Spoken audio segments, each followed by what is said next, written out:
நம்ம ஏதோ ஒரு டிஷ் புதுசா ட்ரை பண்றோம் அப்படின்னும் போது அதுல ட்ரை பண்ணும்போது அதே மாதிரி வருமான்னு நம்மளுக்கு தெரியல. அதே மாதிரி இப்போ ஒரு புக்கை பார்த்து நான் நிறைய விஷயங்களை லேர்ன் பண்ணி நான் இம்ப்ளிமெண்ட் பண்றப்போ எங்கேயோ ஒரு இடத்துல நான் ஃபெயில் ஆகுற மாதிரி ஃபீல் பண்றேன். சோ அதே மாதிரி தான் நானுமே பண்றேன். பட் எங்கேயோ ஒரு இடத்துல நான் வந்து ஃபெயில் ஆகுறேன் அப்படின்னும் போது நான் அது இம்ப்ளிமெண்டேஷன்ல இன்னும் எவ்வளவு கவனமா இருக்கணும். ஃபார் எக்ஸாம்பிள் இப்ப சைக்காலஜி பேஸ் பண்ண புக்ஸா இருக்கட்டும், இல்ல நம்மளோட இந்த புக்கா இருக்கட்டும், இதை நான் அப்ளை பண்றப்போ என்னோட பேரண்டிங் ஆர்ட் ஆஃப் பேரண்டிங் அப்படின்னு எடுத்துட்டு என் பையனுக்கு சில விஷயங்கள் நான் கொண்டு போறப்போ ஏதோ ஒரு விஷயத்துல நான் லேக் ஆற மாதிரி ஃபீல் பண்றேன். அதுக்கு என்ன பண்ணலாம்? அதை டேலி பண்றதுக்கு அந்த ஜெனரேஷன் கேப்பா இல்ல என்னன்னு எனக்கு தெரியல. இல்லை நீங்கள் சொல்கிறபடி you have to take an effort to understand the book and application இல்லைங்களா? You are doing it. But வந்து பார்த்தீங்க book is having a limitation. It's a one way communication. இப்போது நீங்கள் இங்கே வரப்போயிடோன்னா now you earlier you know only peacock style is good for me. But after talking to me, you also understood what are the areas you should not invest. அது ஞாபகம் இருக்கா உங்களுக்கு? ஞாபகம் இருக்கு சார். அது நீங்கள் நம்ம ரெண்டு பேரும் பேசினா அந்த கான்செப்ட் வந்திருக்காது. கண்டிப்பா கண்டிப்பா. புரியுதா? See, ultimately it should be a two-way communication. புரியுதா? ஒன் வே கம்யூனிகேஷன்ல இருக்கும்போது அவன் சொன்னா நீங்க கேட்டீங்க, அவன்கிட்ட அடுத்த கேள்வி கேட்கறதுக்கு உங்களுக்கு ஆள் இல்லையே பக்கத்துல. புரியுதா உங்களுக்கு? அதனால என்ன what are the areas your son cannot go சொல்லுங்க. நீங்க அதை அன்னைக்கு ஹோம்ஒர்க் பண்ணீங்களே. ஆக்சுவலா என்னன்னா சார், சில விஷயங்கள் வந்து நான் வந்து எப்படின்னா டைரக்டா அட்வைஸ் கொடுக்க மாட்டேன் எப்பவுமே. So I will give some examples. இப்போ எவ்வளவு தூரம் நீ ஹார்ட் ஒர்க் பண்ணா எவ்வளவு தூரம் உனக்கு சக்சஸ் கிடைக்கும். Some real stories I used to share. இப்போ இவங்க எல்லாம் இப்படி இருந்தாங்க இல்லையா, இவங்க எல்லாம் எப்படி இருக்காங்க, ஹார்ட் ஒர்க் பண்ணணும். So I used to tell the importance of hard work, அப்புறம் அந்த கண்டினியூஸ் எஃபர்ட் பண்றது, டைம் மேனேஜ்மெண்ட் எல்லாமே வந்து நம்ம அவங்களுக்கு வந்து ஒவ்வொன்றா நம்ம வந்து வித் எக்ஸாம்பிள்ஸோட இன்சிஸ்ட் பண்றோம். அதாவது நம்ம மற்ற குழந்தைங்களோட கம்பேர் பண்றது இல்லை. ஸோ அதெல்லாம் இல்லாம we want to mold him. நம்ம வந்து சாஃப்டா மோல்ட் பண்ணணும்னு நினைக்கிறோம். பட் சம்டைம்ஸ் அது என்ன ஆகுது அப்படின்னா நம்ம வந்து எவ்வளவு தூரம் அவங்கள மோல்ட் பண்ணணும்னு நினைக்கிறோமோ அவங்க அவ்வளவு தூரம் நம்மளுக்கு ஃபிளெக்சிபிளா இருக்கிறது இல்ல. அம்மா வந்து அதுக்கப்புறம் நம்ம அவங்க கிட்ட ஏதாவது சொல்லி சமாளிச்சுக்கலாம் அந்த மாதிரி they used to convince us. அப்பாவா இருந்தாலும் அம்மாவா இருந்தாலும் நம்ம கன்வின்ஸ் பண்ணிக்கலாம். That is where I see another point of writing the book is நீங்க என்ன இருக்கீங்கன்னா you are a psychologist but you are not a formatted psychologist. Every mother is a psychologist. சரிங்களா? And every kid is intelligent. கண்டிப்பா sir. நீங்க என்னன்னு கேட்டீங்க ஒண்ணு புரியுங்க. நீங்க வந்து there is something called two three things comes to me. One is you are monitoring, you are not parenting. புரியுதுங்களா? அது பண்ணு இது பண்ணு டைம் மேனேஜ்மெண்ட் அது இதுன்னு ஆசையில பண்றீங்க. But the boy is hungry. பசி இருக்கும்போது தான் சாப்பாடு கொடுக்கணும். ருசிக்கு சாப்பாடு கொடுக்கூடாது. அந்த பசியை வந்து ஃபர்ஸ்ட் இதுதான் உங்களுக்கு பசி. நீங்க இதை பற்றி தான் பேசணும் அவங்கள்ட்ட. இப்போ நான் என் கிளைண்ட்டை வரும்போது ஃபர்ஸ்ட் தான் கேட்பேன், சரிம்மா நீங்கள் what is that you expecting from me அப்படின்னா எல்லாம் ஓகே சார், எல்லாம் ஓகே சார்னா பையன் சொன்னால் கேட்பேன் சார் நீங்கள் என்ன எதிர்பார்க்குறீங்க தெரியல sir, she is not my client. அந்த அம்மாக்கே பசி இல்லை, என்ன வேணும்னு தெரியலையா பையன்கிட்ட. சார் அவன் இப்படி பண்றான். என்கிட்ட ஒரு கேஸ் வந்தது. யாரு ஒரு டீச்சரோட பையன், பிரின்சிபலோட பையன் 7 வருஷம் வந்து 9 வருஷம் இன்ஜினியரிங்ல ஃபெயில் ஆகிறான். வந்து சூசைட் பண்ணும்போது தான் கூப்பிட்டு வந்தாங்க அந்த அம்மா. சரி பையன் சூசைட் பண்ணிட்டான் சார், பயமா இருக்கு சார். இந்த பையன் கை is very normal, very intelligent. அப்புறம் very after all the process என்னம்மா நீங்களே ஒரு ஸ்கூல் பிரின்சிபலு, நீ ஏன் நீ இன்ஜினியரிங் போட்டீங்க? இவனுக்கு தான் இன்ஜினியர், அவனுக்கு வந்து அந்த வேற ஃபீல்டில் இன்ட்ரெஸ்ட், அவன் ஆர்ட்ஸில் இன்ட்ரெஸ்ட் எல்லாம் தெரியும் நம்ம சார். அவன் வந்து இங்கிலீஷ் படிப்பான் சார் நல்லா, அதனால அவன் இன்ஜினியரிங் முடிச்சிடலாம்னு நினச்சேன். யாரு சொல்றா? நீங்க சொன்னா நான் சொன்னா பரவாயில்ல, ஒரு ஸ்கூல் பிரின்சிபல் சொல்றாரு. யாருக்கும் தாமதம் அவ்வளோ வந்து தட் அவேர்னஸ் இன்ஃபர்மேஷன் ஓரியன்ட், கொஞ்சம் கூட காமன் சென்ஸ் அங்கே கிடையாது.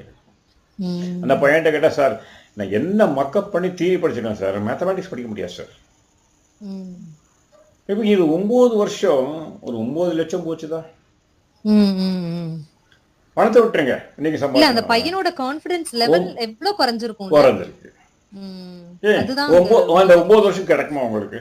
ஆமா ஆமா, டைமும் எவ்வளவு வேஸ்டா போயிருக்கு இல்லையா? அதே மாதிரி உங்க பையனுக்கு அன்னைக்கு நம்ம 2 பேரும் பேசிட்டு இருக்கும்போது when you were online, you did that, no? What are the areas he will not succeed? என்னது அது? ஆக்சுவலா சீதா ஜெனரலா ஸ்டைலா? பாக்குறப்போ அந்த இல்ல குரூப் நம்ம ரெண்டு பேரும் பேசிட்டு இருக்கும்போது ஆமா சார். என்ன ஸ்டைல் அது? சோ நாம அன்னைக்கு பார்த்தது வந்து இந்த ஸ்டைல். இல்ல அது பார்த்தா பீகாக் ஸ்டைலு. அதுக்கப்புறம் ஒரு style I told you know Sita style நினைக்கிறேன். Puppy style. Puppy style. Puppy style இல்லையா உங்ககிட்ட? ஆமா ஆமா. அப்போ என்ன சொன்னோம்? What are the professions you cannot enter? So அன்னைக்கு நம்ம என்ன பண்ணோம் அப்படின்னா சார், எதுல வந்து அந்த பாயிண்ட்ஸ் ஃபார் எக்ஸாம்பிள் 1 to 10 நம்ம எவ்வளவு பாயிண்ட்ஸ் கொடுக்கலாம் அப்படின்ற மாதிரி நம்ம டிஸ்கஸ் பண்ணோம். அப்ப நம்மளுக்கு சில கவுண்ட் அதுல வந்தது. அரௌண்ட் 15 பாயிண்ட்ஸ் அதுல வந்தது. அதுல என்ன கத்துக்கிட்டீங்க? வாட் ஆர் த ப்ரொஃபஷன்ஸ் அதுல யூ வந்து கேனாட்? என்னன்னா சோ இன்னும் கொஞ்சம் டீப்பா வந்து நம்ம அதுல இப்ப ஃபார் எக்ஸாம்பிள் ஏதாவது ஒரு கொஸ்டின் அதை மட்டும் இல்லாம இன்னும் கொஞ்சம் இன்டர்பிரேட் பண்ணி நம்ம கொஞ்சம் பாக்குறப்போ we can get some new inputs அப்படின்றது எனக்கு புரியுது. ஆமா. இன்னொன்னு நான் உங்களுக்கு என்னன்னா he cannot go to police department. Namarka.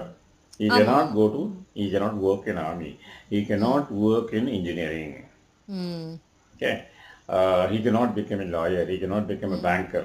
சொன்னா இதெல்லாம் ஞாபகம் கண்டிப்பா. ஆமா சார். இப்போ நான் வந்து நீங்க இன்ஜினியரிங்ல போட்டீங்கன்னா 5 வருஷம், லாயர்ல போட்டா 4 வருஷம், ஒரு பிகாம் படிச்சானா 3 வருஷம். ஒவ்வொரு வருஷமும் ஒரு லட்சம்னாலும் உங்களுக்கு எவ்வளவு மிச்சமாச்சு? அந்த நீங்க அதை இன்ஃபர்மேஷனா பார்க்காதீங்க. ஒரு 3 வருஷத்துல இருந்து 5 வருஷம் உங்க பையன் செய்யக்கூடிய தப்ப இப்பவே நீங்க உணர்ந்துட்டீங்க. புரியுதா உங்களுக்கு? Correct sir. It is not a simple word. Here you are saving his life time.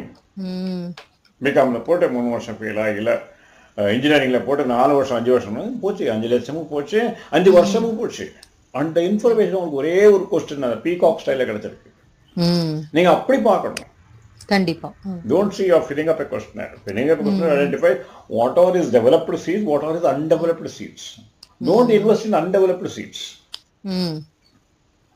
ஒவ்வொரு ஸ்டைலும் இஸ் நத்திங் பட் சீட். கூடவே இது எங்கேருந்து வந்துச்சுன்னு கேட்டீங்கன்னா அம்மா அப்பாட்டு இருந்தாம இருக்கு. புரியுது உங்களுக்கு?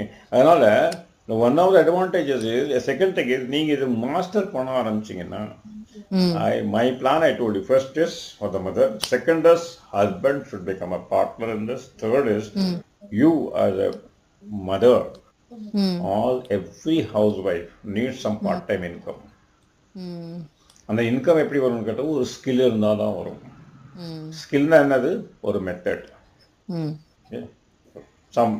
For example you know the recipe. Upma பண்ணதுக்கோ தோசை பண்ணது ரெசிபி தெரிஞ்சாலும் தோசை பண்ணி விற்க முடியும்.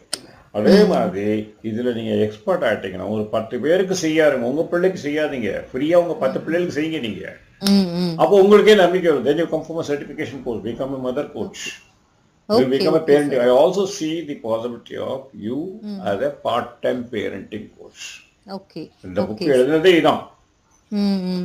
அது எப்போன்னு கேட்டீங்க, இப்போ நான் கான்ஃபிடன்ஸ் வரப்போ இத்தனை பேரை பார்க்க போய் தானே எல்லாம் டக்கு ரைட் லெஃப்ட் ஈஸ்ட் வெஸ்ட் பேச முடியுது. கண்டிப்பா கண்டிப்பா அந்த எக்ஸ்பீரியன்ஸ். ஆமா, இந்த ஒரு பையனுக்கு நீங்க பாத்தீங்கன்னா யூ ஆர் நெவர் மெச்சூர்ட், மறந்துடுவீங்க நாளைக்கு. At some time you forget. ஆமா ஏதோ சார் கொடுத்தாரு படிச்சேன். அதே உங்க ஃப்ரெண்ட் while applying நமக்கு புரியும். ஆமா, while you talk about how you help your young mothers, you know, your friends, ஒரு 5 பேர் உங்க ஃப்ரெண்ட்ஸோட பசங்களுக்கு நீங்க சொன்னீங்கன்னா நீங்க சொன்னது ஞாபகம் இருக்குல்ல, அவங்க சொல்லுவாங்க நீ சொல்ற மாதிரி தான் வராம அவன், ஆனா இந்த விஷயத்த போற பின்ன என்ன புக்கு பார்ப்பீங்க, இல்ல என்கிட்ட கேட்பீங்க. ஸோ என்னன்னு கேட்டீங்கன்னா you are already understanding not 1 kid, you understanding 5 kids. ஒருத்தர் முன்னால இருக்கவங்க பின்னால் இருக்கலாம். முன்னால இருந்தாலும் அவன்கிட்ட கத்துக்கிட்டு உங்க பையனுக்கு உதவி பண்ணுங்க. பின்னால் உங்க பையனோட பண்ணுங்க. Learning curve becomes very fast. You enjoy that. அங்க என்ன கேட்டா யூ என்ஜாய் தட். ஆமா நம்ம சொன்ன கரெக்டா இருக்கா இல்லையா, நம்ம தப்பு பண்ணணும், எங்க தப்பு பண்ணணும். So it should become a lifetime book. This is, I think I said this is the only book every mother should keep it in their personal life. நிச்சயமா சார், ரொம்ப டிஃபரெண்டா இருந்தது சார். நான் இந்த புக் படிக்கிறப்பவே நம்ம ரெகுலரா படிக்கிறது மாதிரி இல்லாம it gives a different experience. கொஞ்சம் இன்டெப்தா இருந்தது, அதை என்னால ஃபீல் பண்ண முடிச்சது. ஜஸ்ட் லைக் தட் படிச்சுட்டு போகாம நாம கொஞ்சம் அது நல்லா படிக்கும் போது நம்மளுக்கு நிறைய விஷயங்கள் வந்து அதுல கிடைக்குது. நல்லா இருந்தது அது படிக்கிறப்போ.